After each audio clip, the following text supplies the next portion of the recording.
Hey, what's up? Lightbolt Joe here. Today we are going to discuss the 2003 Disney Channel original movie DCOM Full Court Miracle. This stars Alex D. Linz, Eric Knudsen, a bunch of other people are in this. Eric is awesome. No one talks about him. He was in Scott Pilgrim vs. the World. He was in Scream 4. He was in Salt 2. He's in Full Court Miracle. Eric is the man. Why do you people not talk about him? He's awesome. He's crashing the boys. So Alex D. Linz, we talked about how awesome he is as well. This is a pretty interesting movie.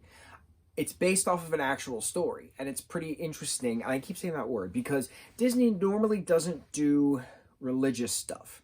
They normally just do like fairy tale stuff, or they normally do, which is funny because that word was used many times in this movie. They tend to keep realism and religion away from each other. So this was an interesting movie because it's about religion. So it takes place at the Philadelphia Hebrew School or something like that, and Academy, Philadelphia Hebrew Academy. There's this group of middle schoolers basically at this academy, and Alex D. Linz is one of and Eric Knudsen are all on a basketball team. So they're terrible. They're called the Lions. They are learning about the Maccabees and, having to face off against the Warriors in ancient times, and what was it, 625 BC or something like that. And then the story of leaving Egypt and going to a promised land as Israel. So you had some religious history thrown into the mix. The rabbi of the school is also a history teacher, but he's also the narrator of this story. So he throws in the analogies of comparing everything from early Judaism to current full court miracle, full court press stuff that the team has to come together and face. So Judah and the Maccabees, right? So Judah is the leader of the Maccabees. And the kids, terrible at basketball, they're playing in a public park, and they meet this guy, Carr, who used to play at a university in Virginia, I think, and then he played for a professional team for a little bit. He screwed up his knee, he had 3 knee surgeries, but he's now going to be trying out for the Sixers. I think that was the team. So he's in Philadelphia to try for the Sixers. In the meantime, he's living in a van. His family's back in Louisiana, or Alabama, whatever, one of those southern states. And he doesn't want to coach these kids. He just wants to focus on his dream of playing basketball again. So he inadvertently agrees to coaching them. Granted, Alex D. Linz's character, Alex, again, is named Alex, is bribing him with cash to, do that. They help him, get an apartment briefly. They help him, do a bunch of other stuff. And the team is coming together. The team is becoming dogs. They're becoming a family, right? They're doing their chihuahua barks. So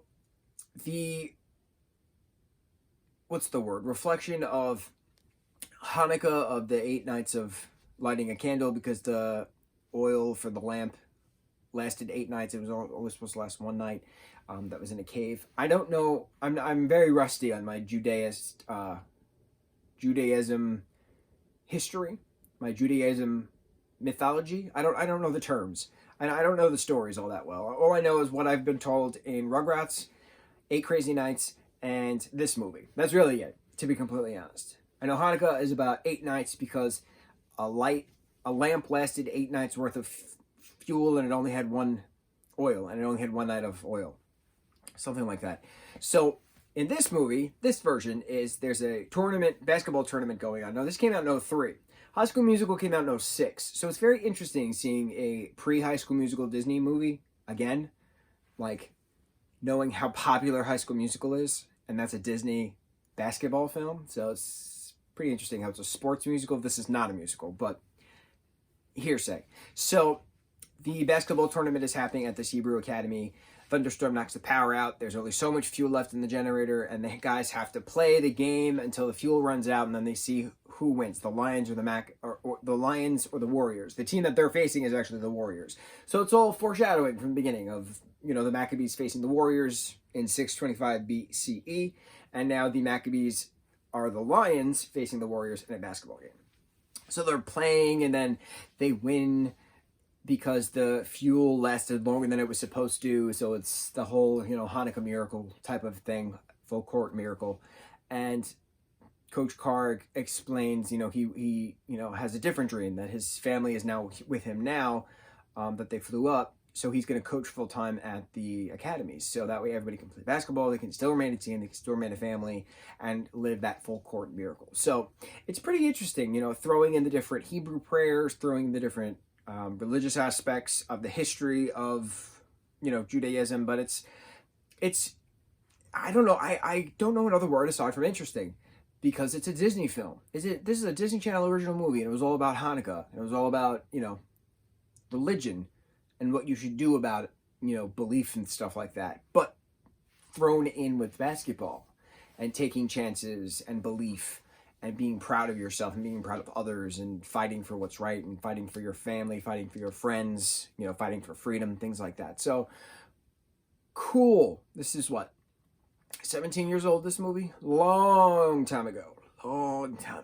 But it's still a great movie, and it's an Alex D. Linz movie. So whenever Max Keeble's Big Move finally airs on Disney Plus, I cannot wait to see it, and we're going to review it, because that movie is what started my love for middle school pranking movies. It has been years since Max Keeble's Big Move. I think that was in 2001, but it is one of my all-time favorite pranking movies, just because of how much fun you can see that the cast had. Full Court Miracle, Disney Plus right now. Happy Hanukkah / I actually don't know when Hanukkah is. Like I said, I don't know much on that Judaistic calendar. I feel like it's soon. It's December, so it's soon. Happy Hanukkah, one and all. Mucho mahalo.